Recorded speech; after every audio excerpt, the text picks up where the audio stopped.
All right, so we want to do a one sample t-test. All right, chances are you're not going to perform any one sample z-tests because chances are if you don't know mu, you probably don't know sigma either. Okay, but the null is always that mu equals the null. All right, the claim, and when you have a simple random sample of size n, you get a test statistic, n minus 1 degrees of freedom, and you get a p-value by looking at if you're above that t statistic, below if the alternative is less than, or the sum of both sides. Your calculator is the easiest way to do that. It's a mess trying to get it off your t tables, and so I highly recommend getting comfortable with doing it on your calculators. And normality we talk about when we get to our phantoms, assumptions, and conditions. Okay, so right here, my parameter is about artificial sweeteners. Okay, and they believe that they gradually lose their sweetness over time. And so what they do is they test it beforehand, and then they let it age, and they test it after, and they have professional taste testers. It sounds like an awesome job.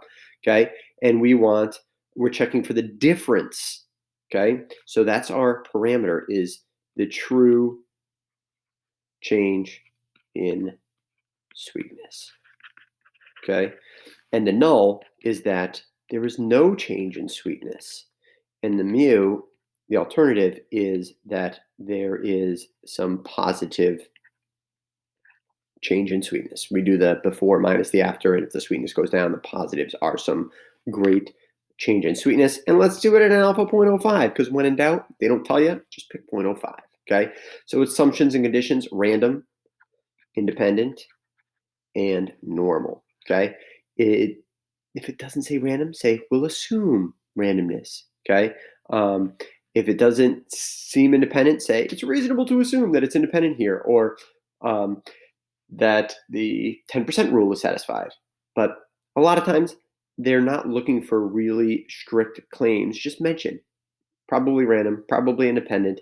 Normality, they say any reasonable claim of normality. So this is my stem plot. Looks kind of skewed to me, but no strong skewness or outliers. Okay, look at this. This is a normal probability plot. There's a little bit bend to it, probably more than I would like, but just say proceed with caution. No strong skewness or outliers, and then just keep going. All right, and then we get here. This is what I got from my calculator. I would not encourage you to get the test statistic by hand and then do it on the calculator. But this is a one sample t-test for means. Okay, we'll get into two sample t-tests in the next chapter. All right, and then I go here and I hit stat tests. Number 2 is a t-test. I've entered the data into L1 already to save time, and we calculate, and that's where I got all this from. Okay, so we have a t-score of 2.7, basically. P-value, they rounded off to 2.7 is why they got a slightly different p-value than us. Okay, and there's my p-value, there's the x-bar, there's the standard deviation of my sample. Notice it's not a sigma, it's a SX, and there's my sample size. And so I can say, oh, my test statistic is 2.70, and my p-value is 0.0123. And my decision, since p equals 0.0123 is less than 0.05, which is my alpha, we reject the null. That there's no change in sweetness. There is sufficient evidence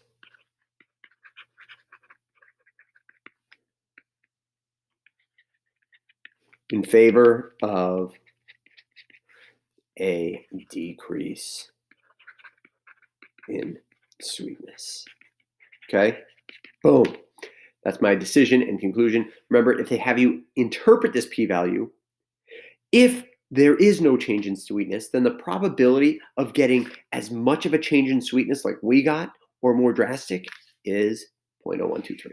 All right, so just want to show you that a computer output, okay, sometimes they'll list stuff like this. a computer output, or this one right here. Okay, notice they all say the same thing. The mu of cola is 0 versus mu of cola greater than 0. Here's the sample mean, here's the test statistic, and here is the alpha rejection level, and here's the p-value. Here is mu equals 0 versus mu is greater than 0. And here is the sample size, the mean, the sample standard deviation, the standard error, the t-score, and a p-value. Here's the same thing. Here's my sample size, the mean, the standard deviation, the standard error is my test, is my s divided by the square root of n. So if I just took this divided by the square root of 10, and we get that standard error. Same with that. Okay.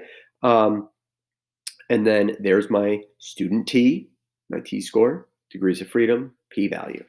This one, there's my null, there's my alternative, right? There's my null, there's my alternative. Okay. Mean, standard error, degrees of freedom, t-value, p-value. Okay.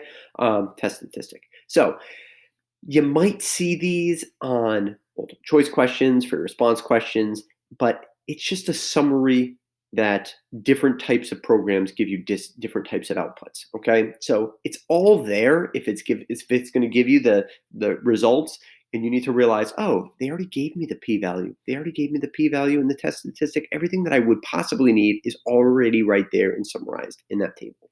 So don't be intimidated when you see those. Be like, it's everything handed to me on a silver platter. So good luck and farewell.